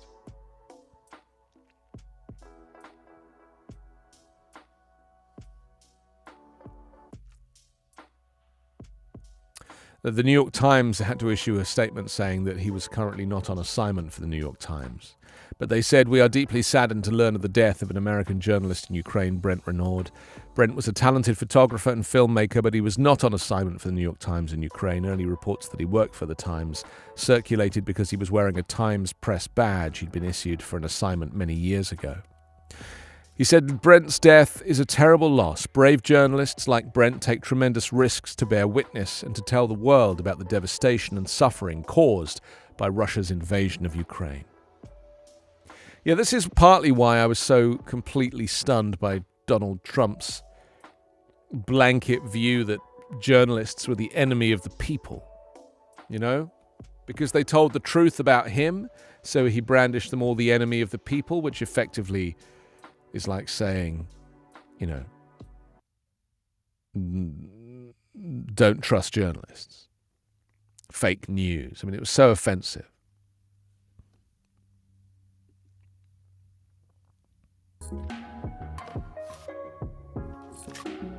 The Kiev region police chief Andrei Nebitov said the occupiers are cynically killing even journalists of international media who are trying to show the truth about the atrocities of Russian troops in Ukraine. Arredondo, a World Press photo winner and adjunct professor at Columbia University, said he and Renaud had gone to Irpin to film refugees escaping the town, and they were fired on by forces near a checkpoint. Filmed describing what had occurred while he was receiving hospital treatment, he suggested they had driven into an ambush. He said, "We crossed the first bridge in Irpin. We were going to film all the refugees leaving. We got into a car, someone offered to take us to the other bridge, and we crossed a checkpoint and they started shooting at us. So the driver turned around and they kept shooting, and there was two of us.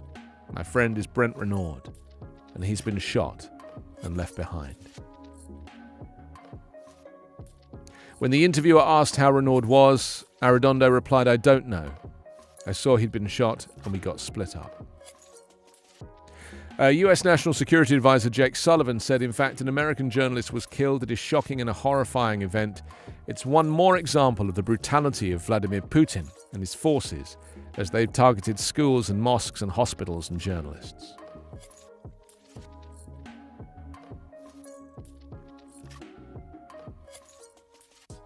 He said, "It's why we are working hard to impose severe consequences on him, to try and help the Ukrainians with every form of military assistance we can muster, to be able to push back against the onslaught of these Russian forces."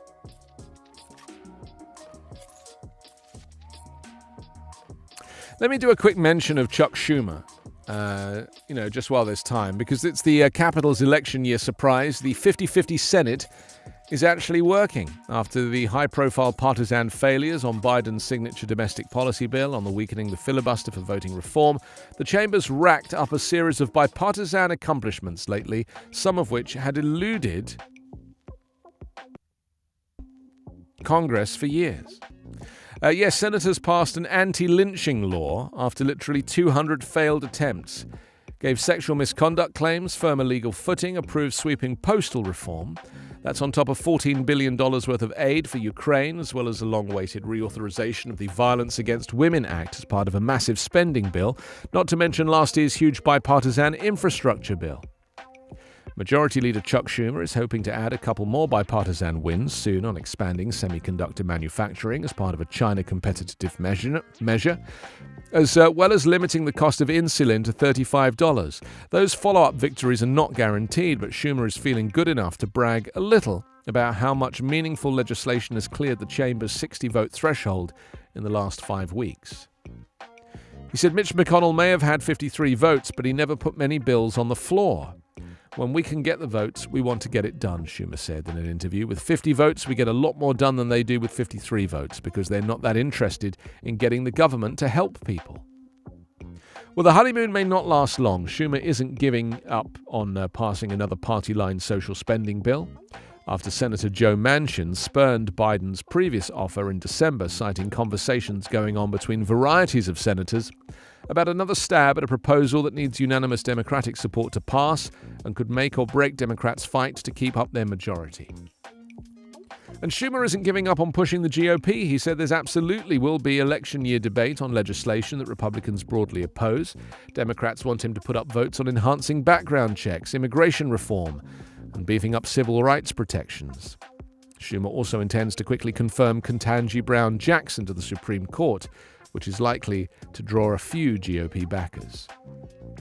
He said, when we can be bipartisan, we will. But we're not going to shy away from things that are important that Republicans won't go for. And will there be some votes on the floor where we may not win, but at least we will see where each member stands on important issues, important to the American people. That will happen. Yeah, it's very interesting how few bills the Republicans bring forward. They're just not interested in legislating. They just like to undo stuff and deregulate and to conserve the budget. You know, that they have no interest in delivering for their people. They don't want it to evolve because they're all making so much money. They don't really want to question the status quo. You know, they are literally in it for themselves. And if you can't see the difference between Democrat lawmakers versus Republican lawmakers and how they differ, then you're really missing the point. And this is why Democrats have to get so much done, because if they lose the next election, nothing will happen for the next 4 or 5 years. Dave just joined us from Wisconsin. Hello, Dave. Welcome to Backchannel. Nice to see you. Matt, Juice World, Darren, Josephina, Wanda, Patricia, Jamie, Grace, Emmett, Sanjay and Zander, Sammy and Davis, all with us. Sammy Davis, look at that. I want to do a quick thing on Women's History Month before we talk to Hal. Hal will be here in about 7 minutes time. So let's do a quick chat about Catherine Beecher. She was born in 1800. She died in 1878. She was a member of a prominent activist and religious family, Catherine Esther Beecher. She was a 19th century teacher and writer who promoted equal access to education for women and advocated for their roles as teachers and mothers, embracing traits associated with femininity such as nurturance. Beecher argued that women were uniquely suited, to the moral and intellectual development of children, either as mothers or as educators. Born in East Hampton, New York, on the 6th of September 1800, Catherine was the eldest of 9 children of Roxana Foote and Lyman Beecher. A renowned Presbyterian minister and evangelist, when Beecher was 9 years old, the family moved to Litchfield, Connecticut, where she attended the Litchfield Female Academy. She was 16 years old when her mother died. She began managing the household. A year later, her father married Harriet Porter, and the couple had 3 sons and a daughter.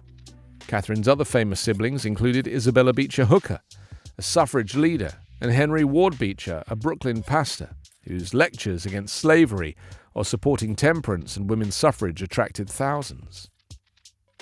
Whilst in her teens, she wrote poems that were published in the Christian Spectator and under the signature CDD. By the age of 22, she was engaged to Yale professor Alexandra Fisher, who she had doubts about their union. When he died in a shipwreck, Beecher dedicated her life exclusively to education. In 1823, she and her sister, Mary, founded the Hartford Female Seminary. In most female schools of the era, students learned primarily fine arts and languages, but Beecher offered a full range of subjects. An early pioneer of physical education for girls, Beecher introduced calisthenics,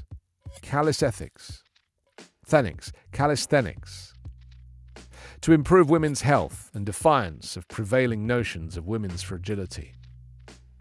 In 1831, she moved west when her father became president of Lane Theological Seminary, a progressive Cincinnati institution on the Ohio frontier. And there she opened the Western Female Institute, which struggled financially. She also worked for the McGuffrey Readers, the first nationally adopted textbook for elementary students. I mean, blimey, she's done loads already. You know, she's not even 30. I just love the fact that, you know, we have a choice in our lives of, like, you can either make it chicken squid or chicken salad, you know, like, pick one. Do you know what I mean? It's like you have a choice, very easy to kind of just lay on your bed and scroll through Instagram and look at the rest of the world having a good time. Or you can actually get in it. You know, you can be part of it. You can do something. You can create anything if you work hard enough. You know, you can build something from scratch. And I've actually realized here in California, certainly, and I'm sure it's the same in many other states, there are so many people here that are willing to, like, try your products or buy your wares or take an interest in what you have to offer. People love to invest in new ideas. It's a wonderful thing.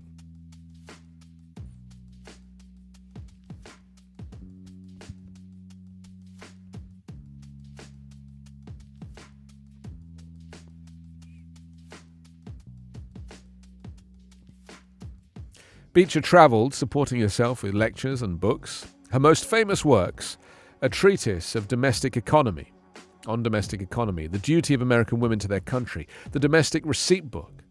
All these books demonstrated her beliefs about women's central role as mothers and educators, raising the next generation of citizens and creating a sanctuary for their families within the home. Considered a handbook on women's appropriate gender roles, her treatise and other books advocated self-sacrifice, modesty and frugality, along with childcare and cooking. In 1852, she founded the American Women's Educational Association, which aimed to send teachers west to build schools on the developing frontier. Unlike other family members, Beecher opposed women's suffrage. In The True Remedy for the Wrongs of Women and Women's Suffrage and Women's Profession, she argued that home and school are such important social forces that women should limit their lives to them. And while she did not challenge women's sphere, she did see their domestic and teaching roles as the source of women's power and influence.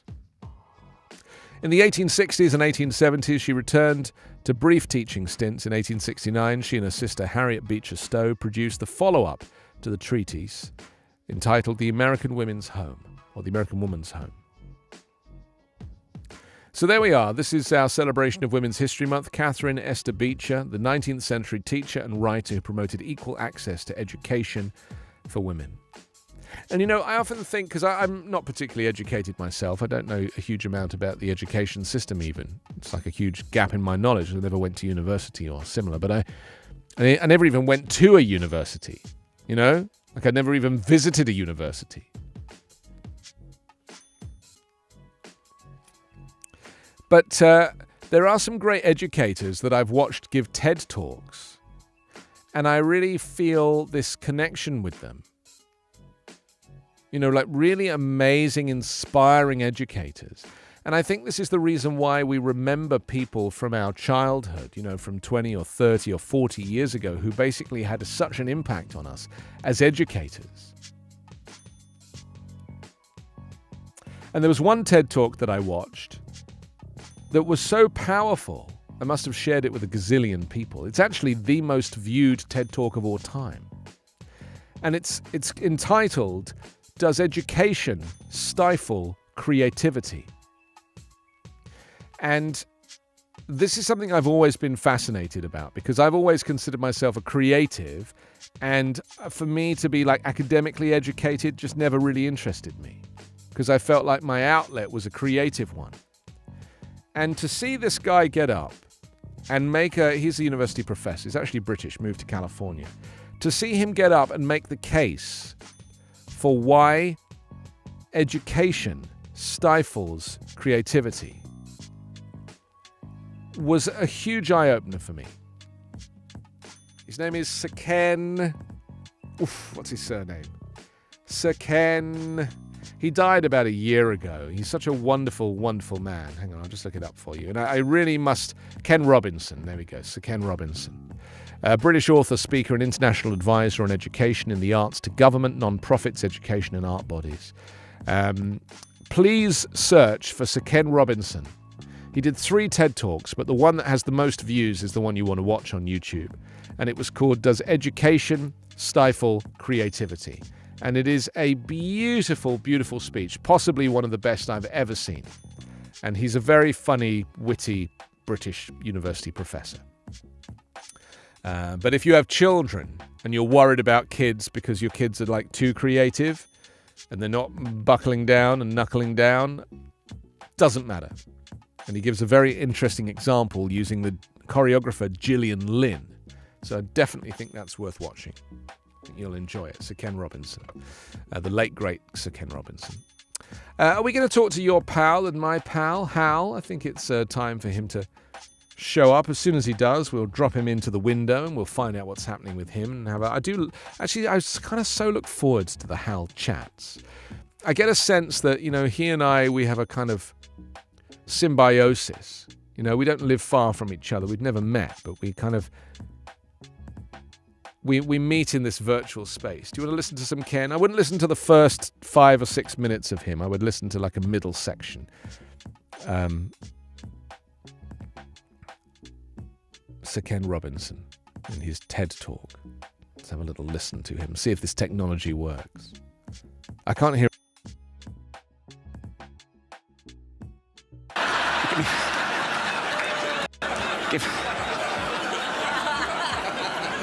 Give me a break.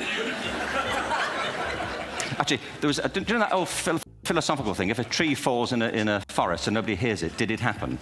Remember that old chestnut? I saw a great T-shirt recently which said, if a man speaks his mind in a forest and no woman hears him, is he still wrong?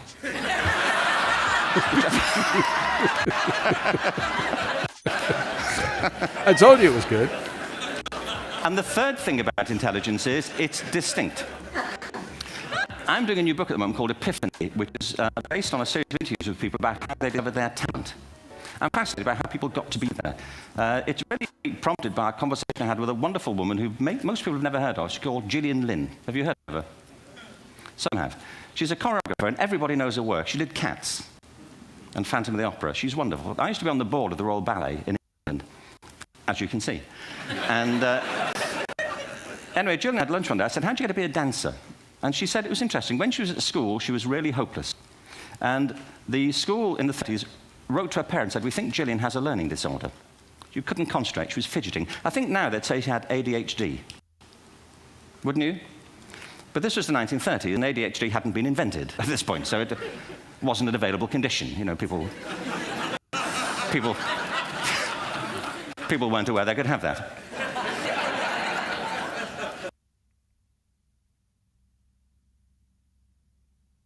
Let's not go into, because this is a very long story he's going to do, so let's not go into it now. But I do recommend that people watch it. 72 million people have watched that. It's the most viewed TED Talk of all time, and that's only on YouTube. That's not even on the TED app, where, even more people have viewed it. But I do recommend it. Sir Ken. Here's Sir Hal. Hello, Sir Hal. Great to see you, Anthony. You too, my friend. The backdrop seems to have changed again. Oh no, you're back to the Captain Birdseye on the. Oh yeah. No. Yep. Same old fellow with a couple of pooches. Yeah. One looks this way, one looks that way. That's right. Yeah. And then there's one looking at me right now. Indeed. Yes. How are you feeling? How's everything? I'm good. I'm very good, Anthony. What topic has caught your eye today? What's really been your focus of attention? I think probably more than anything, the kind of end game for the war in Ukraine. Like what is the end game now? And I was thinking a lot about what Putin's probably going to do, because he'll probably struggle to take Kiev. Which is like which would be his end game. If you take the capital city, then you can claim that you are the winner. He'll Checkmate. Probably claim he's the winner anyway through a series of like propaganda. He's probably got a plan for this to make it look like he's the winner, so he can claim victory, certainly to the Russians, But my biggest fear really is also not just for the Ukrainian people that are being executed at the hands of the Russian military, but also the Russian people who are going to be kind of extricated from the rest of the world. You know, what future is there for the Russian people back in Russia if Russia has been segregated? And so you're going to see potentially a humanitarian crisis in Russia as well. Unless just a layered nightmare, just layers and layers of nightmare. Exactly. And it seems as if it's not going as smoothly as Putin might have hoped. And good. Yeah, I mean, he was. I think that they predicted that it would be done in a couple of days, you know, and he underestimated the resolve of the Ukrainian people. I mean, this is a little bit like fighting in Iraq or Afghanistan. You know, the reason the Americans lost effectively against the Taliban in Afghanistan is because the Taliban live there. It's their land. Yeah. And it's very hard to kind of take a territory from people who were born there, you know, and I think it's sometimes ironic, especially when the place doesn't look particularly splendid. You know, we look at a place like a devastated Afghanistan or a devastated Ukraine, and you're like, well, what do you want to still live there for? Like, there's nothing there. Like, go to Poland or go somewhere. There's something fundamental about your place of birth that you will do anything to protect. No matter how devastated it is, no matter how the infrastructure has been razed to the ground, like, you will fight for your homeland. Saying that, Absolutely. I moved 5,500 miles to get away from mine, so I don't know what that says about me. Well, that was by choice. You weren't driven out, unless there's a story that I don't know about your exodus. And just in regards to Afghanistan, you know, when the Taliban came back after we departed, supposedly there was a fighting force of 300,000 Afghan troops that just said, "Nah, we're good. Come on in." I don't know. It's well, you got to understand that the Taliban pay, right?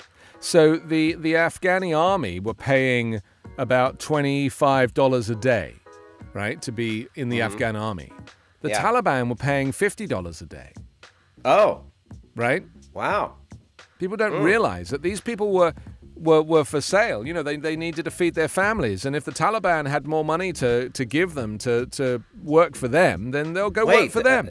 The price is right. Wait, what's their number? Who's that?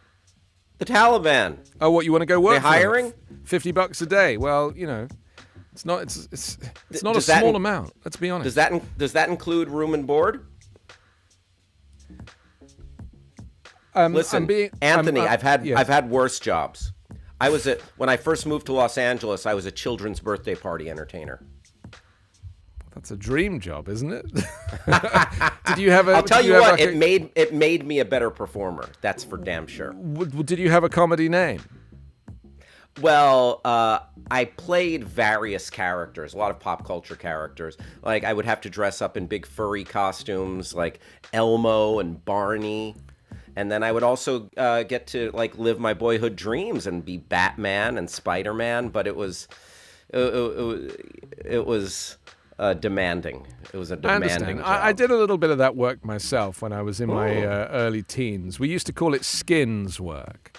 I don't know if they use that phrase here, but you call it doing skins. And so I would have to be like Garfield or Super Mario Brother or something, and go to some home care store and be like, be like a mascot. And it was painfully embarrassing. And you would pick up the costume and it had been worn by another actor and it stank, and you'd spend more money dry cleaning the costume than the money you got paid for the job. So I've they didn't even clean it for you? No. See, I did it through an agency that would launder it.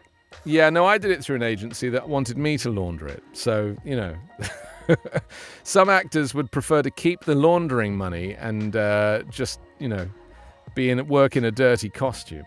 Tell us what's happening on the Your Pal Hal show today in this last moments that we have together. Well, we've got some nonsense. We've got some shenanigans. You never know when you might get a visit from a little owl named Percival.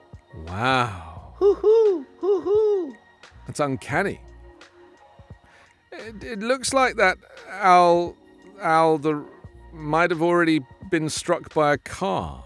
Is it okay? You know, he's been through a few things. I think he's been through something. A bad divorce. But Bad divorce.